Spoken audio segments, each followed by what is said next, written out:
Now we're all going to do the Pledge of Allegiance. You're like the Flava Flav of space, Joby. Where's my clock? What would I have? I'm going to get you a clock, but it's going to be set to universal time. It's going to be a deep space atomic clock. Nice. Yeah, there we go. Yeah. Who's ready to go to space? Woo! Excellent. Yes. Sci-fi, everybody out there. Yeah, we're going to let our nerd flags fly today. We are going to have so much fun. We're going to talk about movies. We're going to talk about space. We're going to talk about why NASA works with film and television. We're going to tell you how to get your stuff in front of NASA headquarters. And we're going to tell you about things that you can take and make right now. If you don't want to talk to anybody, we've got resources for you. Your taxpayer dollars have already paid for it, so thank you. Give yourselves a round of applause. You're right. Yeah. Come on. By the way, we use a lot of acronyms, so headquarters is HQ. So write that down. No, I am on a mission against three-letter acronyms or TLAs, and so if I catch anybody using them, yeah, and if you catch me, careful. please. We have an acronym jar we have to put money in if we use an acronym. There we go. Okay. Oh, we could fund another mission, maybe a CubeSat with that. There we go. Okay, without any further ado, this is how NASA works with film and television, hashtag NASAFilm. We're going to present 45 minutes. We want to leave plenty of time for your questions because this is all about the conversation. NASA's your space agency, and we want to hear from you, and we want to close the loop on the things that we're doing, the things that you're doing, and let's all go make something beautiful together. All right. Without any further ado, a little preview.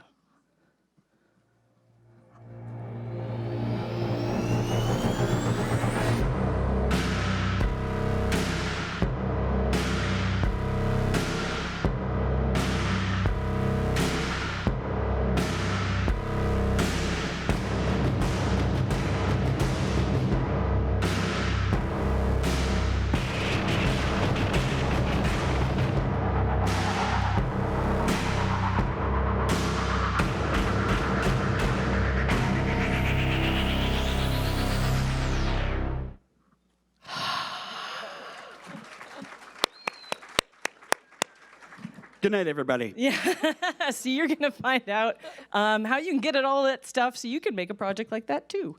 That was, of course, the Apollo 11 documentary. Yeah, which is quite amazing, actually. I got a text from Buzz Aldrin, actually, which was basically a huge endorsement, which I'm going to find later and read it for you. But it is an amazing movie. We're not allowed to endorse films, but this one is really special. So if you have a chance to see it, go see it. It's very immersive. It has sort of a Kubrick-y sort of feel to it, and it will give you sort of an immersive experience into Apollo 11, unlike anything you've ever seen before. It's all original footage. Yes, Yep. exactly. Okay. So who the heck are we, huh? All right, there we are. I'm Stephanie L. Smith at Steffist, wherever you get your social media. I am joined today by Bert Ulrich from NASA headquarters. He's the head of the Film and Television Office. Veronica McGregor, our news and social media manager at NASA's Jet Propulsion Laboratory, and Joby Harris, a visual strategist, also from the Jet Propulsion Laboratory. Thank you. Pleasure to be here. What an honor. Man, you had your Wheaties this morning. Yeah. You had your Migas. I had my 10 cups of coffee backstage. Migas. Yep. Yep. Okay, so feel free, tweet at us or hit Joby up on Instagram if you have any questions, anything that we don't get to here today during the panel. You can also get us at NASA or at NASAJPL. Okay, so we're going to talk about how you get your film and television projects in front of NASA, the kind of documentary research and resources, the projects that we work on, social media and second screen efforts. Joby's from the studio. He will explain what that means and his art of science, and then we'll get to that Q&A. So I am, as I said, Stephanie L. Smith. I'm the digital and social media supervisor at JPL. JPL is one of many NASA centers around the country. So Bert's at headquarters, which is in Washington, D.C. And then sometimes people kind of look at me funny when I say that there are multiple NASA centers. And I go, what? And I say, well, okay, Apollo 13, Houston, we've had a problem, right? So that's Johnson Space Center. Kennedy Space Center down in Florida, it's where a lot of the launch complexes are. We got Marshall. Did anybody go to space camp? Anybody go to space camp out there? One in the back. One. Two.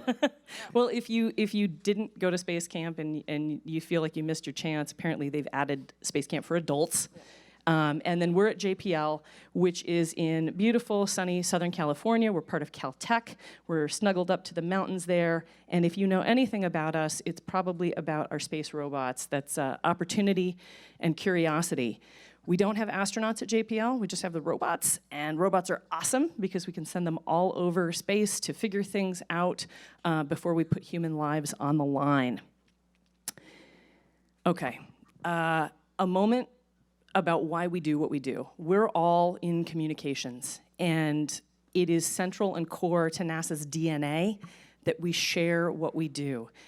This little clip is from the NASA Charter, and it charges us with the widest dissemination of information concerning our activities and the results thereof. So the missions and their data need to be made available to everyone. So it doesn't do anyone much good if we make a space robot, we get all this data, and we don't tell anyone about it.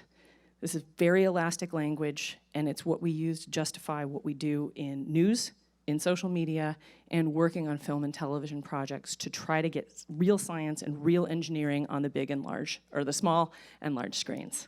And also the American taxpayer gives to us, so we like to give back, and so we try to give back in a large way, as big a way as possible. So Alrighty. there are wonderful ways to get out. So with that, I'm gonna hand it over to you, Bert. Oh, hey, so I work on film and TV collaborations for the agency, which is a lot of fun, and we get very, very, very busy.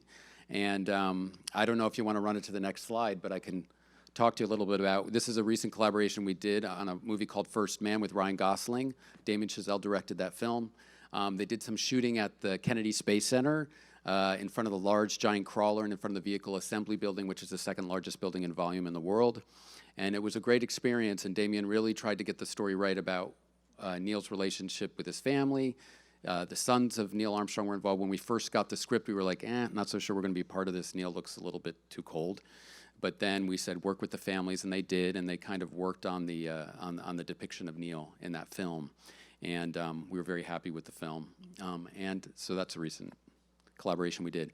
Now, in 2018, we worked on over 174 documentaries, 58 television programs, and 15 features. Now, if you go to the next slide, our involvement can really, really range. It can be from just providing footage or photography, still imagery for a project, or it can really get really intense to where we assign technical experts to help with a storyline. Producers will come to shoot on site, and we also assist then later when the film comes out in ancillary content, be it a shareable or a panel discussion with scientists that worked on the film, or astronauts who worked on the film, and interviews, et cetera. And we participate in junkets and all the rest. So we have a process. The process isn't always that easy for filmmakers because we get so many requests that we require that you have your funding and your distribution in place. That said, there are a lot of assets you can use without that. And we have still imagery and we have footage that everyone can use, irrespective of whether we're involved on a really intense level or not. When we get a feature, we'll review a script. If we get a documentary, we'll review a treatment, and we sort of see whether we can get engaged. And irrespective of that, everyone has access to footage and imagery. If we need a technical experts, like for The Martian, for instance, our chief scientist, who's now our chief scientist at the time, he was in charge of the Mars program, Jim Green, worked really carefully on the script for that picture. Our historian, Bill Berry, worked both on Hidden Figures and on First Man to try to help the screenwriters get it right. Josh Singer, who worked on First Man, and Ted Melfi, who wrote Hidden Figures, which was based on Margot Shetterly's book. So anyway, we really try to get involved as much as possible. We also consider NASA's logo use, which is also always sketchy. We have all these rules regarding our logo, which is really impossible. I just want to thank Bert for working this with H&M. It made it cheap for me to buy some swag to wear this week. So here's my other hat is that I work on corporate identity issues. So if someone like H&M wants to create a shirt, here is our model. Our walking model today. She's our model. Yeah, She's wearing Vans. my first pair of sweet kicks, you guys. She's wearing Vans shoes. Yes. H&M shirt. I got the one with JPL on it. These are the Voyagers. Yeah. acronym alert. 1977, still working interstellar space, and now they're on my shoes. And if you actually were to take the meatball and go like that, it would be a picture of a shuttle, I think, right? Yeah, so You're not gonna do this publicly, right? interactive later. By the way, we know that we call it the meatball, right? Is everybody? Yeah, so It's this the is called the meatball. We also have another logo called the worm, which is on Ryan's hat right there, Ryan. Yeah. If you want The to. worm. See, worms and meatballs, ladies and gentlemen. That's what it comes down to. The worm is the Aeroflot 70s, 80s looking logo, and that got sort of disappeared in 1992 and then was replaced by the meatball, which was the original logo, which was designed in 1958. Then Coach came to us probably a couple years ago and then asked, is there a way to use the worm on merchandise? And our legal office decided to change its mind, and they said, yeah, you can do it. So then we were like, oh, cool. So then we had a second logo that we could allow merchandisers to use. That's a whole nother story, and I'm completely off on it. No. 5 seconds. 5 seconds. Meatball fans. Worm fans. All right. It's even. People not voting. It's even. even. And SpaceX. And then getting back to movies. Sorry, guys. I really We ran. collaborate, people. We collaborate. do. It's a good relationship. We're friends. Sorry, I ran off on a Small tangent. community. So sometimes we do a legal agreement. We try not to do too many because it becomes very bureaucratic, but we try to help filmmakers as much as possible. So anyway, next slide. All Sorry. right. And I think this is it. These are some examples of some projects we worked on, some features. Of course, The Martian, Hidden Figures, First Man, Alien Covenant, Passengers. And the beauty of some of these, Interstellar, we were somewhat involved. We got involved with later in content, social media content around the film with the actors. And Wall-E, we also were involved with JPL. And Veronica will talk about that. And now Ad Astra's coming out. We did help with that a little bit, as much as we could on that script as well. Next, sorry. And then these are just some other television shows that we've worked on, The Big Bang Theory. So there's a little interesting story with that, and then we'll move on. I'm sorry, I'm talking too much. No, it's With The good. Big This is what Bang we're here Theory, when the shuttle program ended, everyone thought NASA had basically died. It was a very strange time for us. And we were trying to figure out ways, how the hell are we going to become resonant again? Well, then luckily something happened from JPL called Curiosity, which actually reinvigorated NASA. But before that happened, Bill Prady, who's the executive producer on The Big Bang Theory, he called us up and said, well, I want to make sure that NASA stays relevant. I want to write in a storyline about the International Space Station, and I want to include one of your astronauts. So Mike Massimino, who's also been here, I think, at South by Southwest on a different panel, he had a cameo, and he would show up every once in a while on different episodes. And when Howard went to space, that was worked with us, and it was really, really great for us and a wonderful way to get the word out about the International Space Station, that we were still relevant. Anyway, and Stephen Colbert's done a lot with us, and I don't know who's on the top there on the left. I can't read. I'll squint. Oh, that was the first. Oh, that's the first, yes, which was a recent Bo Willimon production. Okay, next, sorry. And then we've worked on some documentaries, One Strange Rock, which was last year, Mars. We worked with National Geographic on that. Tons of Nova stuff and other wonderful projects. And I think that's it. That's it. That's how you can reach me. And Yeah, if you've got a treatment, if you've got a script, if you've got a question about this, Bert is incredible. You get a lot of email.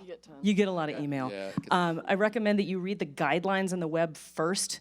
That talks about the use of images and video and the logo. yeah, and it also talks about the process. So if you want to work on film or docs, or you come in with a project, it tells you how to do that. And that's it. So thank you. Beautiful. Yeah. I'll start it.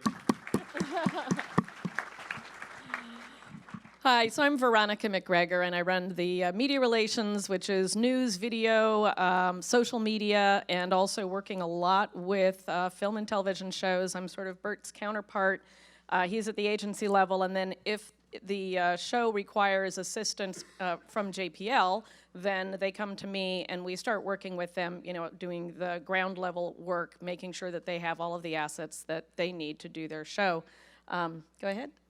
So a couple of examples of what we've done in recent years. Wall-E, actually the entire the Pixar animation team came out to JPL. They spent a couple days with us. They went and looked at all of our robots, and Wall-E was based on a prototype Mars rover that was sitting in a corner of basically what looked like a dumpy garage. And they made, it was called Rocky, I believe. They made that Wall-E, and It's still fun to walk by, and every once in a while I see that rover there, and it's still sitting there. But that inspired a robot. Even some of the other characters in the movie, too, were inspired based on some of the other crazy robotics that we do at JPL. Jessica Chastain is there from The Martian, and she actually came and spent a few days at JPL just to follow some of our women engineers and get a feel for what their days were like. I don't know if she went to Houston also at all to train with the astronauts. Yeah, so she did both. We've had quite a few actors come and spend time with us and follow some of our key personnel around so they can get that feel for the job. And Jessica actually became very good friends with Tracy Caldwell Dyson, who is an astronaut, and they still are in contact, and she spent a lot of time with Tracy. So there was a lot of interaction to learn about what it's really like being an astronaut and how do you feel also internally, which is a wonderful way. I think that's a big thing that films bring to the public is what really happens. What is it like being Neil Armstrong? You're not really a statue, you're a human being. And I think it really humanizes the program, and that's really important. Then we've also done a lot of the things we get requests for are just to send in the our art directors, the set directors, costume stylists, and they come and spend a day with us. We take them all around. We've had, numerous films came just to see what it looked like. The Martian, of course, was the biggest one, where they sent a few different production teams of people, including the costume designer. She came to JPL, she looked around, she sat with me, we took pictures of JPL employees walking around, and she went, "I thought you guys were all be in suits." And so if you ever see The Martian, you'll see that only the NASA people are in suits. Anyone from JPL is wearing like torn jeans and a t-shirt or shorts, because that's sort of what we're like. We're very casual at JPL. It's much cooler. It's got a college campus culture, so we're very different, and she picked up on that immediately. We've had J.J. Abrams sent out his set designer for his Star Trek film, and they based Starfleet Academy after what JPL was like. So we do a lot of, we get tons of visits like that every year. Sometimes it's really early on in the process, and they don't have distribution yet, and they don't have the script written yet, but they want to just come in and do that research. And we try to accommodate those visits as best we can to let people come in and get that done. Go to the next one. The Martian, after we worked with them extensively during the making of the film, then we also accommodated the junket, the media rollout of the film. Matt Damon came and did his media interviews sitting in our mission control room at JPL. And while he was there, we thought, wouldn't it be nice to get his handprints in cement to put in our Mars yard. Where he's sitting right now, or kneeling, that is what we call a Mars yard, and it's our fake Mars environment where we actually test a lot of our rovers. So we have Matt Damon's handprints there, Neil. And he's actually there with astronaut, that's true, yeah, Feustel. No, it was really fun, because while Matt Damon was there, Drew called up to the International Space Station and handed Matt the phone and said, "You've got a phone call." Matt Damon was just blown away. From space. From space. Well, he didn't tell him, but then he went, "What?" They were calling him from the International Space Station. Go to the next one. We do tons of documentaries, and occasionally every once in a while there's an event at JPL. A Mars landing might be one, or this particular case, it was the Cassini-Enda mission. This was this beautiful mission that we had orbiting Saturn for 13 years, and in 2017 we needed to end the mission, and you end that by flying the spacecraft right into the planet and incinerating it so it can't contaminate anything out there in the Saturn system. This was a time when we actually had 6 different documentary crews all descend on us at the same time, all for the same story, each one doing a very different, unique take on it. We had Discovery, we had Nat Geo, we had Cosmos, we had a Netflix reality show called 7 Days Out. We work really carefully with each team. We're very careful not to disclose to any other team what one team is going to do. We do try our best to give them what is unique that they are requesting. So some had requested certain members of the team that they wanted to profile. Others requested unique locations, and we tried to the best of our ability. We had to have multiple people. Now, we're a secure federal facility, so each one of these crews must be assigned an escort that goes and takes them to every location at JPL. So there's a lot of logistics on our end that we have to organize for things like this, but this one was really going the extra mile to make sure that every single producer had what they needed for their show. And I know you flew out just to help out on one of those because we had so many, we didn't know what to do. This was a rare occasion when everybody wanted to film the exact same moment inside Mission Control, which was our final, sending our final signal to the spacecraft, putting it on its course to impact Saturn. I think the next slide is, we'll play a little clip here.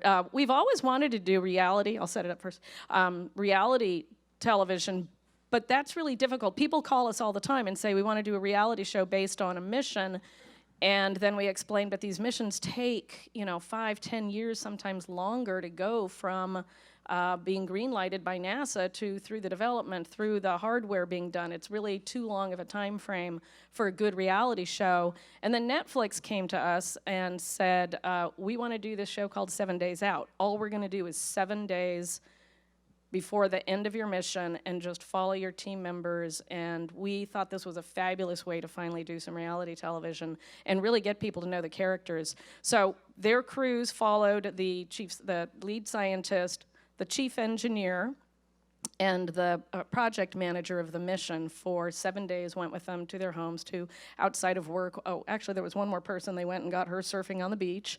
And this is just a little clip of, this was the final pictures are coming in from the spacecraft just hours before we're going to destroy the spacecraft. Oh.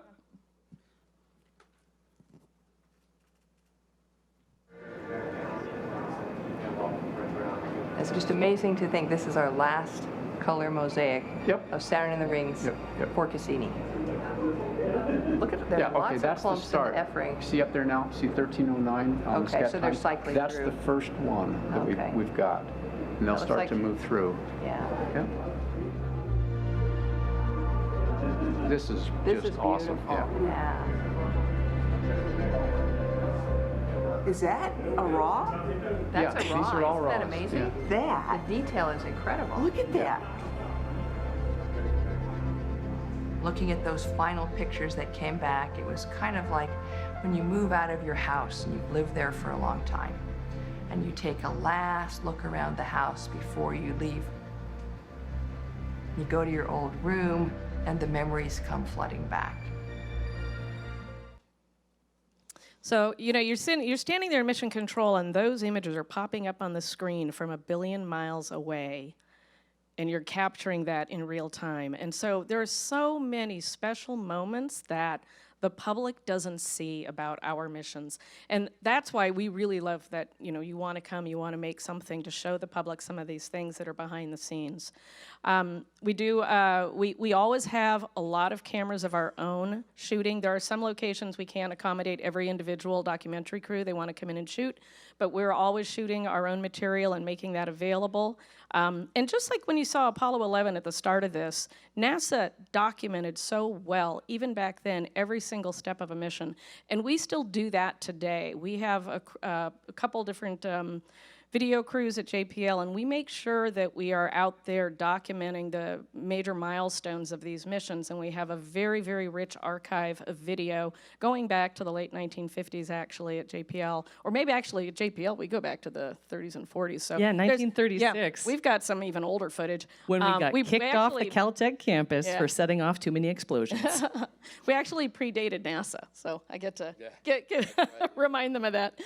We joined NASA after the agency was formed, but we launched the first satellite for the United States. Woo. So go on, there's a couple resources I want to talk about real fast.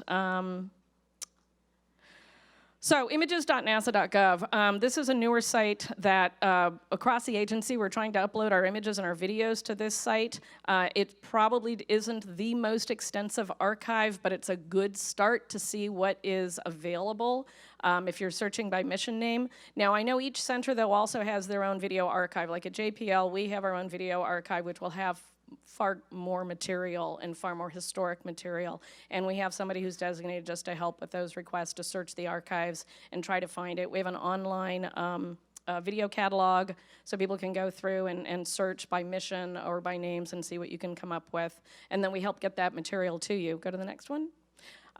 We've got a couple ways we've been getting material out to people. We can just large file transfer it to you. We do a lot of that. We also have a channel on Vimeo. If we know you really need B-roll of something, we'll just go ahead and collect it from our archive, and then we'll post it there so that you can download it later. That already is populated with a lot of the big missions, Cassini, the Voyagers, anything that has been a big story in the news recently. So we can point people there, and they can just have the video anytime they want it.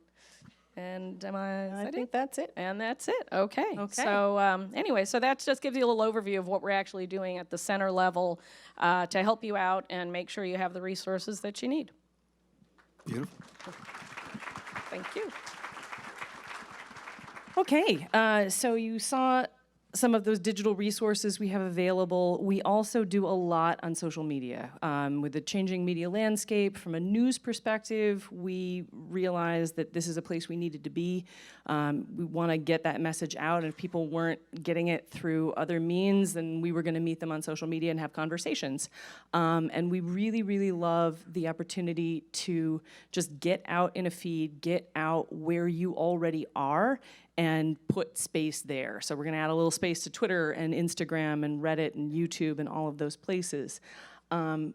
We do collaborations sometimes with films. So after Bert gives it the old Roman vote, maybe when home theatrical release comes, they wanna do a big digital campaign. And depending on the level of the involvement that Bert's set for NASA as an agency, that'll dictate the amount of stuff that we'll do. We did a lot with Disney at Star Wars when Force Awakens came out, and I just like to roll one little video with a special robot who came to visit us at JPL. That is BB-8. That's BB-8 in our spacecraft assembly facility, getting a little squeeze from my colleague Sasha. It was a really good day when BB-8 came. This was People that put things on other planets lost their minds when this thing came rolling in. Like literally peeing their pants, losing their minds. the robot handler said I made a sound that only dogs could hear. So anyway, let me just roll this. Few windows did shatter when they walked in. Let's just take a look. Hi, I'm Amy Pham. I'm here with a rather noteworthy celebrity, BB-8 from Star Wars: The Force Awakens. We'll be your tour guides for an inside look at real, groundbreaking robotics technology being developed here at the NASA Jet Propulsion Laboratory. Let's check it out. Look at that, BB-8, you made a friend. This is Rovi, and I'm Brett. I work here at JPL on robots. Rovi's just one of the many robots we have here. If you want to see some more, we can go down the hallway. Yeah, let's take a look. Brett gave us unique access into JPL's mobility and robotics systems.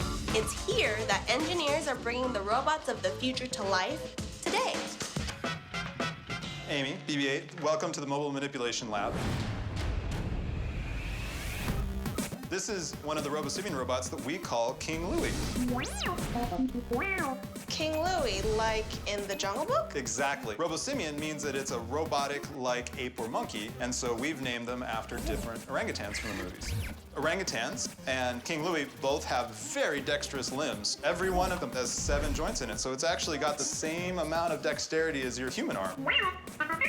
Well, BB-8, we want to be able to send RoboSimian all sorts of places that humans can't go because it's too dangerous. We use it for disaster response. We have taught it to drive a vehicle, get out of the vehicle, go through doors, and all things that are designed so that it can go into a disaster scenario and make things better. So what's the next generation of RoboSimian? Well, we want to be able to take that same sort of ability to get places and do things and put them in other venues. In particular, we'd like to take them to space. And if it's in space, it might have other jobs like building things, or maybe even fixing spacecraft. Yeah, I don't want to take your job. Okay, gotta move on. There are robots and robot parts everywhere, and we want to see more while we're here. All right, I'm gonna leave you wanting more on that one. I love how Brett Kennedy, our robotics specialist, understood BB-8. Isn't that amazing? I did. I think That's he how said we roll at NASA. Yeah, I want to be on So good terms unscripted. with the robots when the singularity comes. Really, yeah. Anyway, so we did that escort. They produced the video. They gave us the assets. We co-released it on all of our social channels. So it was on Disney channels. It was on NASA channels. We shared our metrics back and forth. It was collaborative from start to finish. Not everything we do on social is that like high level. Sometimes something's just happening in the conversation out there online, and we want to join that conversation in an authentic and relevant way that's not like, hey, who wants to talk about space? You know, and one example of that is like this was in 2014 when Gravity was up for a whole bunch of Oscars, and people were tweeting about it. We worked with people around different parts of NASA, particularly the NASA headquarters and the team at Johnson Space Center, to put out what we called hashtag Real Gravity. So people were talking about the film Gravity, and it was a nice jumping off conversation point for us to point out the parts of the film that were fictionalized and kind of there for entertainment purposes and what was real. And so, you know, okay, here's what it looks like in CG, here's what it looks like in real life. This is not CG, this is an actual picture from the ISS of the edge of Earth and sunrise. And people got really excited. There was a great Mashable article about this one about like, yeah, NASA blows up Twitter with Real Gravity. So with that, I want to keep my remarks short so that I can. And you also did it with Hidden Figures. You did a whole social media campaign around modern figures. So I don't want to talk about that. yeah. So when Hidden Figures came out, this is the story of Katherine Johnson and other African American women who were instrumental in the early, astronaut launches. They're doing a lot of math, a lot of rocket trajectories, and. We did do a lot. I guess I must have had like PTSD there from the amount of things that we did. Yeah, and they just did a whole social media campaign highlighting women that are working at NASA today. Yes. And it was really, really so good. not just hidden figures, but modern figures. So we profiled many women of color working across the agency. We did a collaboration with Google, a Google expedition, which was like it's an immersive 360-degree virtual field trip that a classroom can take. And so what we did is we shot 360 stills of women in different workplaces, like Tracy Drain, who was then the deputy chief engineer of the Juno mission to Jupiter. We put her in the middle of mission control and took a picture and then annotated different parts of the scene and put that out to demonstrate that, what you were seeing in Hidden Figures, while that was in the past, that what is NASA doing now, and how has the landscape changed? How's the face of NASA changed? And using digital channels to share all of that. Okay, now. Let's hear it for Stephanie later. Aw. Oh, Flav. Flav. Okay, over to you, Jovi. Beautiful, thank you. Hey, isn't it great to see what kind of bridge is built to the public? NASA works really hard to eliminate a lot of the confusion, to really make sure that this stuff goes back to you, because this does belong to you. I know saying a taxpayer is not very sexy, but you are a part of the family. This all belongs. You are NASA, right? So Joby, I work in a design studio at the Jet Propulsion Laboratory. I came in from 20 years of working in the film and TV industry as a designer, as an artist, even getting into directing. It was sort of feast or famine for me getting into directing. I knew I wanted to get something solid in the design field, and an opportunity came after Curiosity. There I did 2 rover names in one sentence. An opportunity came for me after Curiosity in 2012. Where's the jar? I'll put money in it. And I jumped in, and there was a budding design studio of about 2 people. And I was like, what am I going to do here? I mean, I used to design spacesuits for Star Trek. Surely they're not going to trust this guy who got an F in algebra with spacesuits for NASA. So I jump in, and immediately I'm able to use art and design to support the scientists and engineers at JPL, not only in working with them in early mission formulation through strategy, helping them communicate to each other. There's, you may not believe this, but engineers and scientists don't exactly talk the same language sometimes. So every mission starts with a science question, and engineers make it happen. Sometimes there's some confusion in there. So we get in there as visual strategists and help them communicate. Then also we do a lot with just outreach. How do we get the public excited about what NASA's doing, what JPL's doing? And then we support these fine folks as well with anything in the news, media. And so with that, one of the ways that we get the public excited is we work with sound, anything that we can do to connect emotion to the data, right? Because there's the cameras, the amazing technology, the data that comes in. What you kind of saw in the Netflix special there was that we were all looking at the Saturn images, weren't we? And we were all going, wow, those are beautiful. But it was Linda Spilker, who'd been working on that mission forever, looking at those images, and it was us hearing her interpretation that kind of choked you up a little bit, right? It is the power of interpretation. It is human to human. Data is data. Cameras out there see everything, but they don't understand everything. You understand it, and I want to understand how you understand it. That's the power of it. So that's the emotion. That's what I do. I help try to connect a little bit more emotion to what's going on at NASA and JPL, so that laymen, so people that are not scientists and engineers, can really get behind this stuff and really believe in it and really see it and connect with it. So one of the ways we did that was we created our studio of about seven or eight of us, created a sound pavilion, and all of the Earth satellites going around Earth that were assigned a sound. So when you go into this sound pavilion, you can hear everything that NASA is doing to help the Earth and study the Earth. As Bert brought up, when the shuttle program ended, people thought NASA ended, which is really strange. And so you had people showing up there, not even, let alone not knowing what NASA was doing for the Earth. A lot of things for the Earth. So we do a sound pavilion. We meet expectations because people come in with science fiction-y things, right? They're watching Star Trek, coming in. They want to see some of this stuff. You don't want to walk in and see an overhead projector projecting something on the wall and think that these people are putting things into space. So we do, aesthetics are very important as well. So go ahead to the next one. We also are beginning to work with data. There's so much data coming down from spacecraft. Did you know we're still talking to Voyager? This thing that traveled just under 1 million miles per day for 40 years is still talking to us with technology from the 70s. Isn't that amazing? And so we wondered, what can you do if you see that conversation? If you can see that. So we started attaching data to the lights. So this is actually on lab in one of our main lobbies there. That you walk in and you can see the conversation that we're having with space, right? So now suddenly it has a deeper impact, different meaning. Go ahead to the next one. So then these suckers came along. So we were kind of commissioned by the Exoplanet office to create posters for their office, and we thought, man, wouldn't it be great if we created travel posters to real planets that are out there? So we talked to the scientists. They started kind of picking out some of their favorite ones, right? And so we did 3 travel posters to these planets, and they sort of leaked.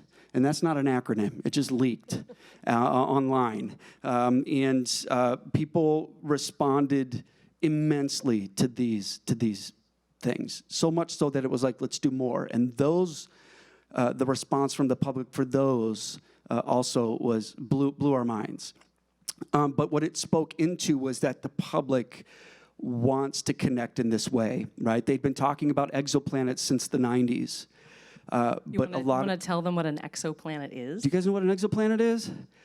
I remember I met Pharrell, and I was like, do you know what an exoplanet is? He's like, no. I was like, I get to tell Pharrell what an exoplanet is. And I was like, an exoplanet is, and then he had to go. No, I'm kidding. No, an exoplanet is a planet going around another star, right? I mean, it makes sense. Stars are suns, right? So when you look up, you see all those stars. There are potentially 1 to 6 planets around those stars. More planets than stars. More planets than stars. That's what Kepler taught us. I'll give you a moment. More planets, possibly more planets than stars.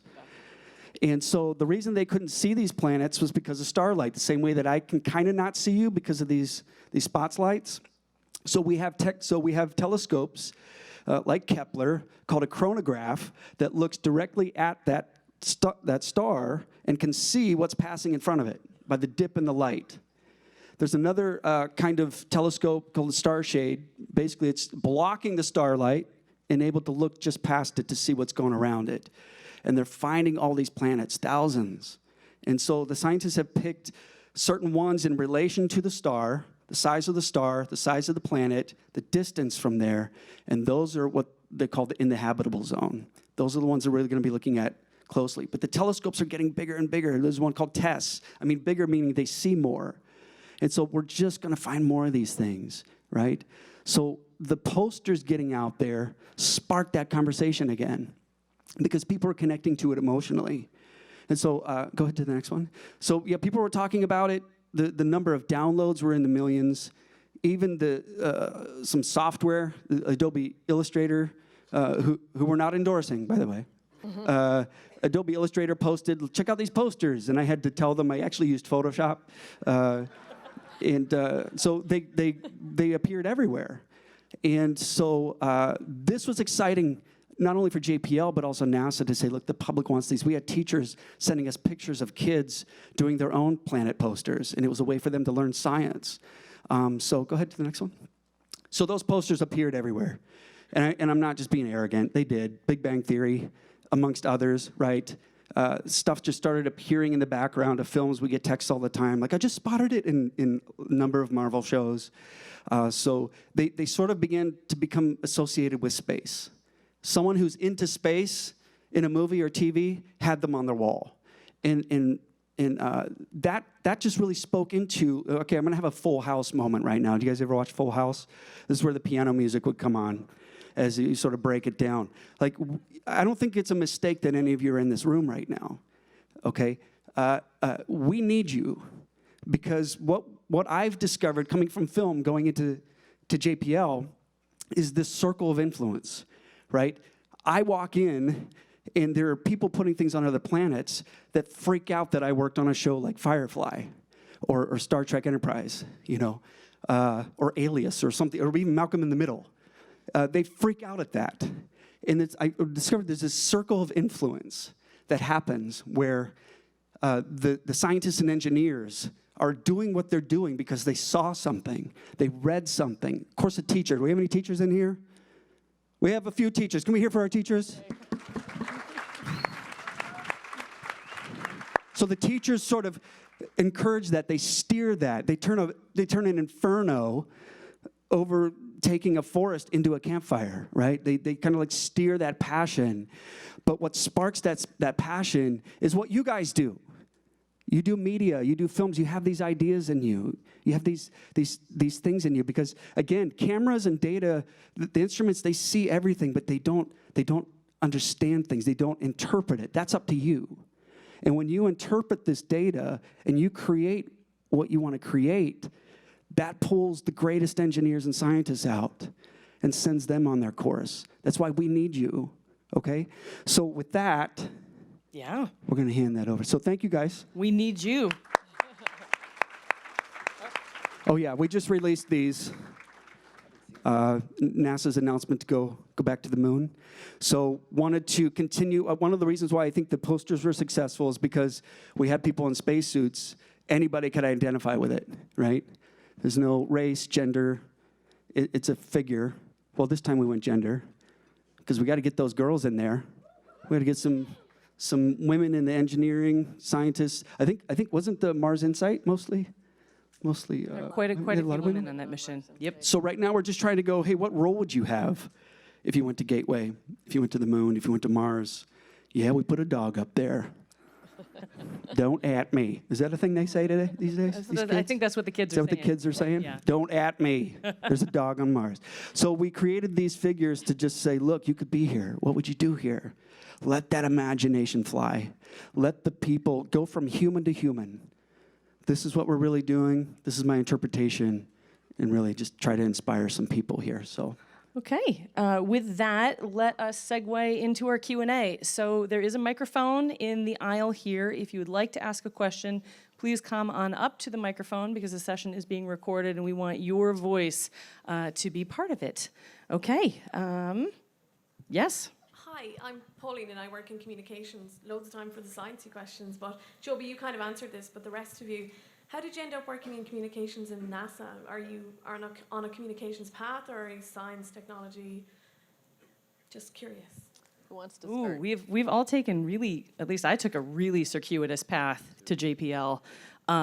If someone had told me when I was 17 years old that science communication was a job, I would have taken maybe a more direct path. But I loved science and I loved chemistry and math. I was good at it, but I also loved theater and I loved writing and reading. And when I went away to school, I thought, okay, the theater is fun, but I'm gonna do science and I'm gonna study biochemistry and I'm gonna work really hard. And I did, and I was miserable. Like, I loved science, but I didn't like what I was doing every day. And so I went into, I did a hard left turn and got a degree in history and started working in communications, but I always loved science. I worked in print and online journalism and .coms, and eventually, after getting furloughed at a magazine, an aviation magazine, I was looking at the website for JPL. I'd always loved their press releases. When I worked in news, I would pitch their stories all the time because they were uplifting and beautiful. And they had an opportunity for a media relations person, a public affairs specialist. I applied for that, and then Veronica surprised me by saying, like, actually, we have this job in social media. Are you interested? And I said, yes. And 9 years later, here I am. Let's see, I studied history undergrad, and then I went to grad school for international relations. But I also went to art school on the side, so I did that as an undergrad in Boston. So I'd always been painting, and I'd always been interested in the arts. And I also did some advertising between. So when I got this, I had an internship with the government, and I ended up working for this really quirky office. And I was like, okay, there's an art curator here and an exhibits curator here. And I was like, And so I worked for this arts curator, and I ended up working with artists to commission them to do works of art for the agency, which we had a program which ended in 2010, unfortunately. But that's how I was brought on. And then I ended up doing corporate identity and then backed up into film. So, but I always had an interest in film, so I'm really happy. Came full circle in a way.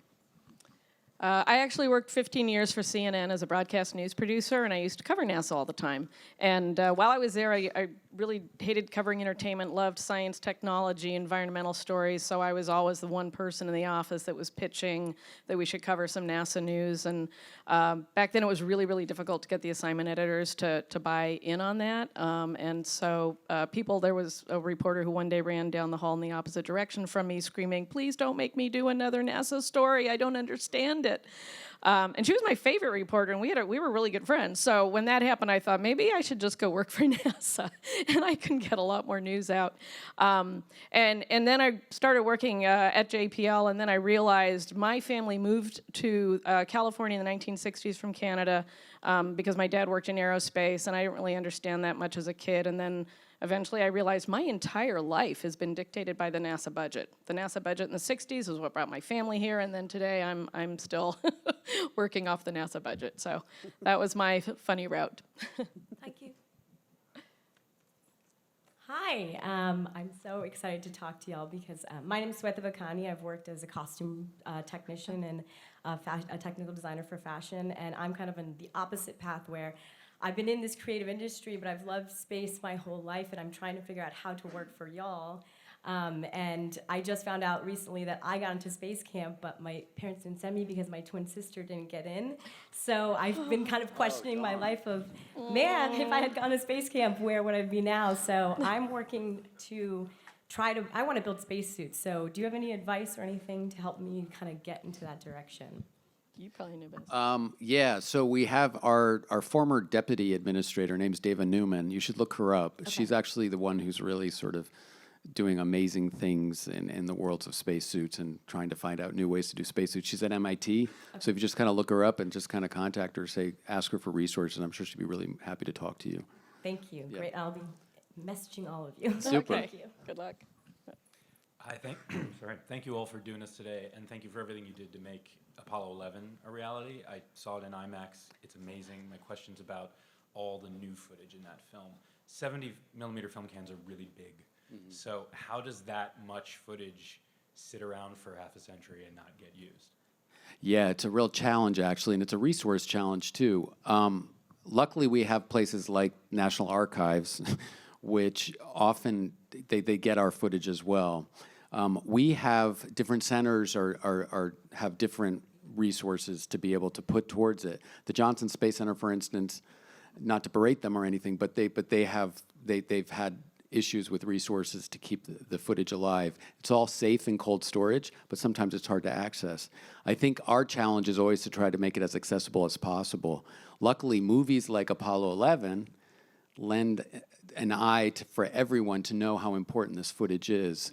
And it's wonderful that the archives were able to actually rescan a lot of this. They got a lot of footage from us as well, but archives did also an awful lot on that picture. So does that mean somebody's always aware that it exists in cold storage? Or just Yeah, they waiting for the right do. opportunity? Yeah, they do. And then they send people. Now, we have other places that have our footage in storage, like JPL has footage as well. Kennedy has footage, so we often send them to different places. The only one that's a little bit of a challenge is Johnson. And Marshall Space Flight Center has wonderful footage. They found 57 reels of launch footage recently from Apollo 11, which is being used in all sorts of documentaries right now. And the footage that's done in Apollo 11 is from a great movie called Moonwalk 1, a lot of the footage that they rescanned. And if you look that up on Amazon, I'm sure you can find it. And that's also, that takes it, that immersive experience to it. It's different. It's a different movie, but it's yet another interesting perspective into Apollo 11. Thank you. I also want to comment, too, that there's sometimes with the people issue and people working on it, there are older NASA sites that have things. Like I just found the Apollo 17 photos in RAW. Yeah. And it was an older site. But it's there. You just got to put your hat on and dig a little bit. You But can do it's a all little there. investigating. Yeah, exactly. Hi. So this isn't so much like a film and TV question, but more like a social media and like entertainment-y still. So like people like obviously like reference NASA still like all the time, like regardless of like whether they go through that whole like process of you guys screening things.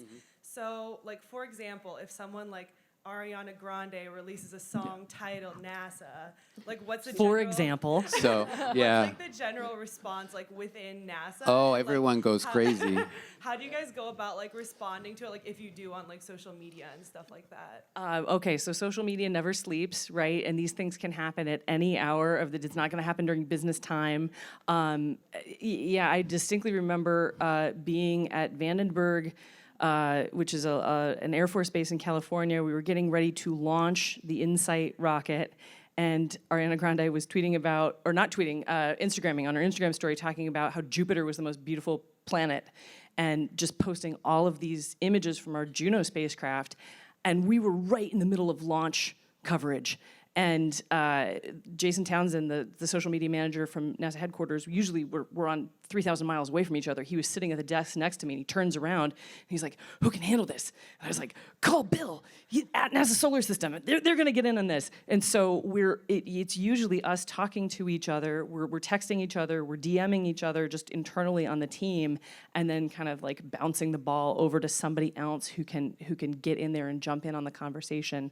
Because if we can take that moment where someone with a following like hers shows an interest in space, we have an opportunity to reach an entirely new audience, and we're gonna do everything we can to be in that conversation. Thank you. And also with I know that they also contacted. We're in touch with her people every once in a while. And for instance, for one of the red carpets, her boyfriend was wearing a NASA worm, and they ran that by us in terms of what could he wear, and would this be possible to work with their designers. So we are in touch with them. Hi. When I saw the slide at the beginning showing all the films that you've been featured in, they're great films like The Martian and First Man and Gravity, I was reminded of the 1998 film Armageddon. Yes. Yeah. So my question is, during this review process for whether NASA will be featured in a film, how do you balance getting people excited about space versus being associated with wildly inaccurate depictions of space travel? Yes, Armageddon was definitely, there's been a podcast about the inaccuracies of Armageddon. I was peripherally involved with Armageddon, not initially, but I did allow, I know they came to us, the lady who ran the program that I'm working with now, she came to us, wanted to use a logo for the movie. I mean, I think there's really a rough balance in terms of like what's science fact, what's science fiction, how are you going to do this, what's the story, what's the project, what's the ability to get the word out about NASA and its relevance, and then what are you willing to sacrifice for that? And I think that's always it's a dilemma, and often there are movies that come along that we also say no to, that we just have to. I mean, like there's a movie called Life that came out, which was like a horror picture about a Mars sample going awry up on the International Space Station, kills everybody off, with Ryan Reynolds and Josh and with Jake Gyllenhaal, and we just couldn't be part of that. So we talked to the producers. We said, as much as and we know it's an important project for the studio, but why don't you just make your own NASA logo? And that's actually the way we go about it. And the same thing happened with Interstellar. Interstellar, Christopher Nolan initially didn't want to work with us that much. So we basically said, okay, he created his own logo, but then when the movie came out, then we got involved with the picture. So that happens as well. We have all different relationships. I think there's a different recipe for every movie we work on. Gravity, initially, Alfonso Cuarón wanted to come to us to do a special tour of Johnson Space Center. And we said, sure, that's fine. But what's the movie? He said, I can't tell you. And we were like, oh, well, can't you give us a little hint? Nope. So we just want a special tour. And we're just like, what the hell are we supposed to do with this? So we were just like, you know what, we'll give you a normal tour. And then if you want to sort of release information about the movie to us, we're happy to participate. It was radio silence. And then when they did the final cut, they came back to us and they said, oh, we would love for you guys to use we want to use your logo now in the movie. And we're like, okay. So they gave us information then, and then we said, sure, you can use a logo, and we were involved that way. And then there are movies like The Martian, where Ridley Scott comes to us from the very outset and says, I really want to learn about Mars, talks to Jim Green, who's in charge of the Mars program at the time, and basically they go through page by page through the script, and they had many, many conversations to try to get it right. So it really runs the gamut on how we work with these movies. And Armageddon was, I think it did lend itself to giving us some relevance at the time. There were two movies that came out at the same time. It was Armageddon and Deep Impact. I was going to say that was a weird time when studios were coming out with multiple space movies to race each other. Like there were Mars ones as well the same year, right? And there's a lot of copycat and things happening. And I see that in the documentary world all the time too. You'll be seeing a lot of Apollo 11-like documentaries coming out this year.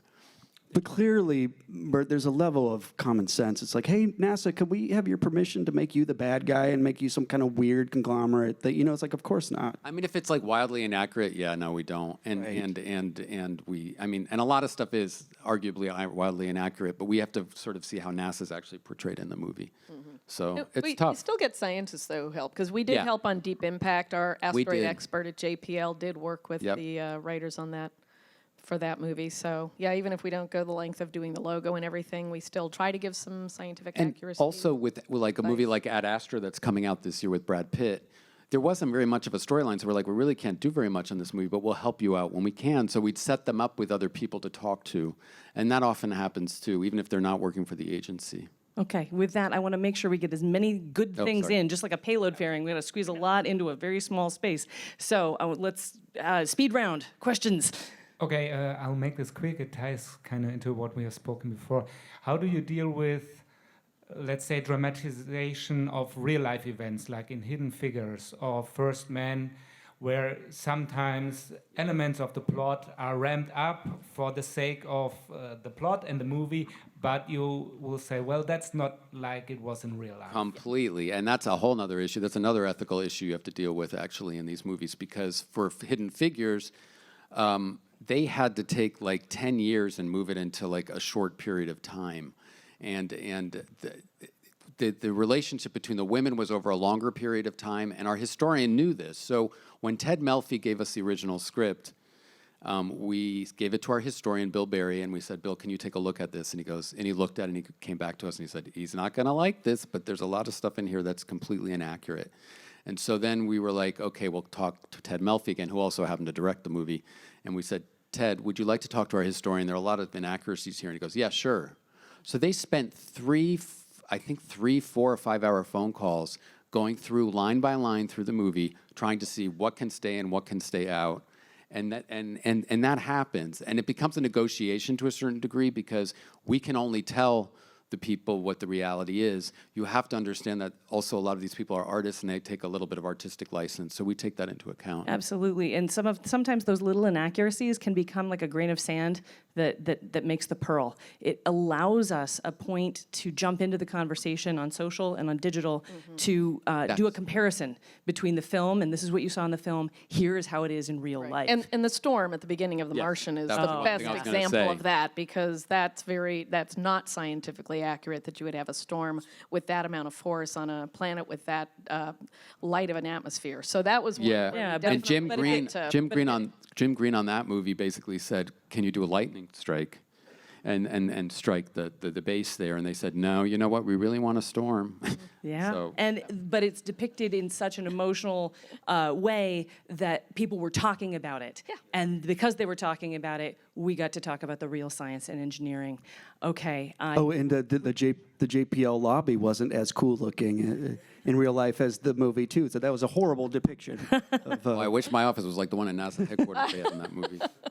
All right. I think this is our last question. For the NASA guy in the shirt. wearing a worm, so. I love the one. So, hi guys, I'm a content creator from Brazil. I have a specific question because I'm a new enthusiast about your job. I can see you guys are more younger, the best contents in the last few years. So what you guys can teach to another industries like automotive industry or about your job? But what was the other industry? I'm sorry. Automotive cars industry and other ones. So what you guys can teach about your strategy to another industries? We actually get a lot of questions like this just in terms of people sort of look at us as marketers, and we're not. And everything we do on social media, everything is done organically. We don't do any paid content anywhere because we're not allowed to use your federal dollars that way. So I do get a lot of questions like that from major companies that are trying to get the same amount of attention and just do it organically. And we found really the best way to do that is to involve people in what we do, because especially like our social media followers, we actually invite them to come and spend time with us. At all the NASA centers, we do events where they come and get to go behind the scenes, and then they get to tweet about it themselves or post to Instagram or anywhere. And having them become a part of the story is one way that we've developed this huge community. And it hasn't cost us anything. They pay their own way to come, and all we have to do is give them some access. It really is like getting a golden ticket to be able to go to Kennedy Space Center, to JPL, and spend 2 or 3 days there behind the scenes, learning and meeting the real mission people. People, I call these the social media followers we bring in, they leave as empowered advocates. Those missions become their own. And so I often, and a few companies actually have taken that model of bringing in their social media followers and having them get to see behind the scenes of a company so that then they go out and they also help spread the word of the good things that they are doing. So that was one way that I think we developed a real huge community without having to spend any money at all. I think that's a really great note to end on. Know that the invitation is open to you. Look up at NASA Social or Google that. You'll see the application, upcoming events for you to go behind the scenes. You apply. So tell us about what it is that you do and what you might make if we gave you that kind of access, and how you reach an audience that we don't usually reach. And we'd love to have you. Okay, guys, thank you so much, and we'll see you online. Take care. Thanks.